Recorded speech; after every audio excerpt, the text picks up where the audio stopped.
Very sad story. Let's put it up full mass. A black teen, she was bystander. She dies after a shooting near Georgia State University in Atlanta. 19-year-old De'Asia Hart, a Georgia mother, who was caught in the middle of crossfire and left in critical condition following the shooting near Georgia State University. This happened October 29th. She later died from her injuries on November 6th. According to WSB-TV, her family questioning GSU about, quote, why a patrol car was parked across the street and did not render aid to her. Hart's loved ones shared a heartfelt statement about her life, emphasizing she was a loving friend, family member, and mother to her 1-year-old child, and how she was a recent 2023 graduate who planned to enroll in school for spring of 2024 with aspirations to become a lawyer. Per Atlanta News First, the family has hired nationally recognized attorney L. Chris Stewart, he happens to be a good friend of mine, to investigate the incident. He has a major firm. Hart's family said Atlanta's 911 call center did not respond to multiple calls following the shooting, and said Hart's friends put her in their own car and drove her to the hospital themselves. There's more. According to Channel 2 Action News, they received the following statement from Georgia State University Police Department in response to the family's claim that a GSU patrol car was parked across the street and did not render aid. Quote, GSU PD was notified by Atlanta Police Department of the shooting incident. When GSU police arrived, the City of Atlanta Police Department was on scene. As from all the videos we have reviewed, we did not see a police vehicle in the footage until Atlanta police arrived after the incident had taken place, end quote.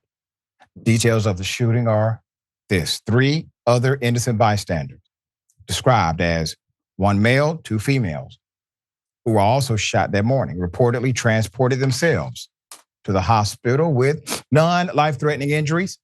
The incident happened in the early hours of October 29th at about 5 a.m. near a racetrack gas station. Local police said the shooting was a result of 2 groups fighting, Atlanta News First reported. The outlet noted that a large group was present at the gas station across from a student dorm and dining hall. Let's put up the surveillance footage.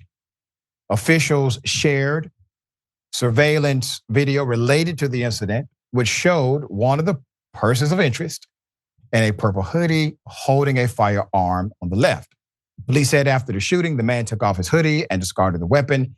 They are also looking to identify 2 more people connected to the case and urging the public to reach out with any information. Put up the mayor. Hart's family also called on Atlanta Mayor Andre Dickens to take a position on gun control. In an October 29th statement, GSU President Brian Blake announced 2 of the victims were students, but did not release their identities. He also swore the safety of the GSU community was a top priority, as the university will be assisting police on the matter. Meanwhile, some of the students told 11 Alive they feel a lack of safety on campus following the shooting. The October 29th shooting comes roughly 6 months after a shooting in April, in which another student was shot. A similar incident happened in December of the previous year, resulting in a fatality. All the incidents happened at or near the racetrack gas station, near the intersection of Piedmont Avenue. And for those of you who may not know the campus of Georgia State University or the student body makeup, so let me explain. 1, you have a lot of Black students now that go to Georgia State University. Number 2, you also have a lot of interaction with the public because the campus is affixed inside of the city. It is not a campus in a traditional sense where you have your own property without another property infringing on it. It is in the city and it is quite accessible. all right? So these things have happened near Georgia State University and not typically on the campus, but the campus is not as narrowly defined as you would define the campus of, let's say, another college, all right, like Georgia Tech. But it is defined by way of building and structure. It's a hell of a thing. The bottom line is this: there should be more police security, especially given the fact that these crimes have elevated in the city of Atlanta. So I understand the parents' point of view. There should have been much more security present. And if an officer was around, first aid should have been rendered immediately. All right, Sharon, thoughts here. The lack of leadership. Yeah. It's a lack of leadership. And I'm not talking about the college president, Blake, for GSU.